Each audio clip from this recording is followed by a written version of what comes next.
Kalau dulu gue nggak pernah nongkrong sama orang kripto, gue nggak bakal belajar tentang kripto, ETF, saham, dan lain-lainnya. Kalau dulu gue nggak nongkrong sama orang yang suka duit, ambis, kerja keras, gue nggak bakal belajar tentang entrepreneurship, startup, dan juga finance. Dan kalau dulu gue nggak mengekspos diri gue nongkrong sama orang-orang yang jauh lebih cakep dan jauh lebih terkenal para gue nggak bakal punya ambisi atau keinginan untuk mempercantik, memperbaik, dan memperwow diri aku. By surrounding yourself sama orang yang benar dan baik, itu kamu nggak cuma mendapatkan ilmu, tapi juga mendorong diri kamu untuk menjadi lebih baik. And the most important thing here is not about kamu masuk circle kemana atau kamu kenal siapa, but it's about having discernment. Tahu gimana cara bedain yang mana baik dan mana yang buruk. And how you can have that is actually by knowing your priority. Makanya I always say the easiest way for you to upgrade your life is actually upgrade your circle. Tapi just because ini orang tuh kaya, bukan berarti dia orang baik. Just because ini orang tuh sukses, brandingnya bagus, doesn't mean mereka tuh orang benar. And I've seen a lot of kids nowadays, anak-anak muda, again, ketipu atau kemakan brandingan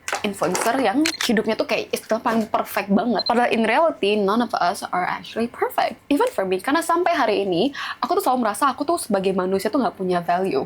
I feel like I'm not doing hard enough, I'm not working hard enough, because I keep surrounding myself sama orang yang chapternya tuh udah jauh di atas aku. Kalau kamu masih di umur 20, kamu nggak bisa banding sama orang yang udah di umur 40. Dan kalau kamu tuh, let's say, baru mulai belajar bisnis di umur 27, lalu kamu bandingin sama anak yang lebih kecil daripada kamu, namun dia udah mulai berbisnis dari umur 14 atau 15 tahun, dan mempunyai pengalaman 6-7 tahun, you cannot compare that apple to apple. The thing is, why they're doing better than you is because they found out earlier. Kenapa mereka tuh jauh lebih baik daripada kamu yang sekarang, itu karena mereka udah mulai duluan. And like I mentioned tadi di awal, kalau kamu nggak punya value, kamu nggak akan, percaya omongan gue, kamu nggak akan dapet circle yang kamu inginkan atau circle yang emang baik untuk kamu. The first one you wanna do is actually get rid of the shit. Sering banget di videoku kalau kamu tuh harus melepaskan dan meninggalkan hal-hal yang memang tidak align dengan kamu lagi. Entah tuh teman, keluarga, kerjaan, anything man. Kamu harus meninggalkan hal semua, kebiasaan dan hal-hal buruk tentang hidup dan diri kamu supaya kamu bisa menciptakan ruang untuk hal yang kamu mau. Having discernment is good, so you know which one is good and which one is bad. And once kamu udah mulai meninggalkan jejak circle kamu yang toxic, di diri kamu yang kamu nggak suka, lalu sadar akan apa yang kamu harus lakukan, the next thing you need to know is you need to find out what do people want for you. Apa yang orang lain mau dari diri kamu. If you cannot give orang tersebut mau, you don't have a negotiation power. And that is why I simplify 3 hal yang paling simple untuk beginner.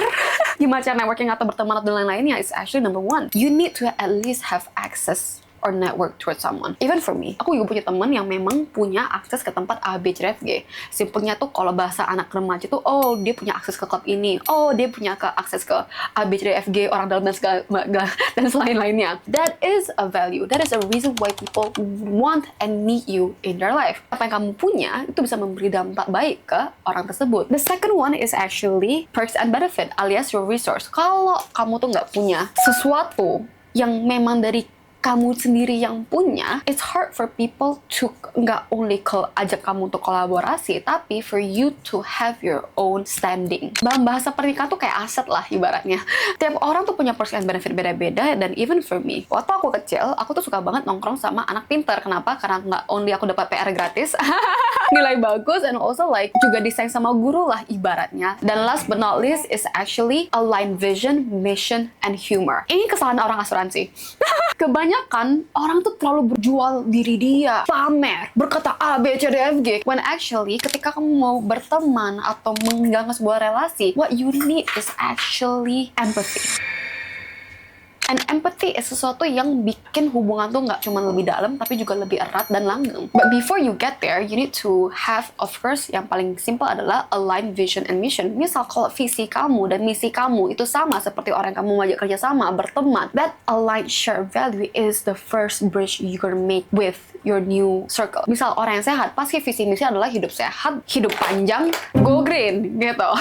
Orang yang suka trading, dagang atau usaha, pasti tentang bisnis, profit, dan juga anjay gimana cara gue nggak bayar pajak. So establishing your value early on by knowing your priority for you to actually quote-unquote upgrade your life. Tapi then again, kenapa banyak orang networking tuh gagal is because mereka nggak tahu gimana cara berteman.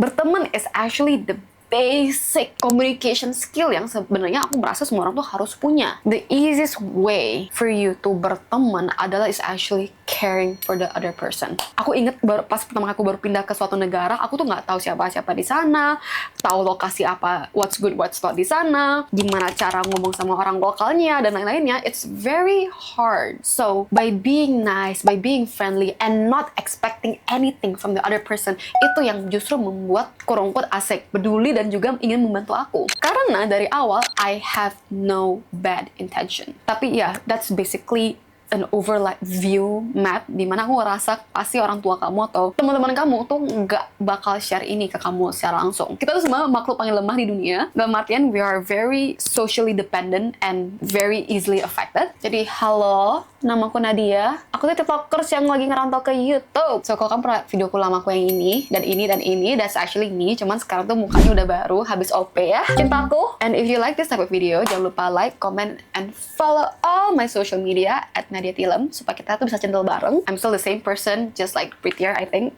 Jangan lupa komen next kamu mau aku bahas tentang apa. Alright, I'll see you guys next time. Bye!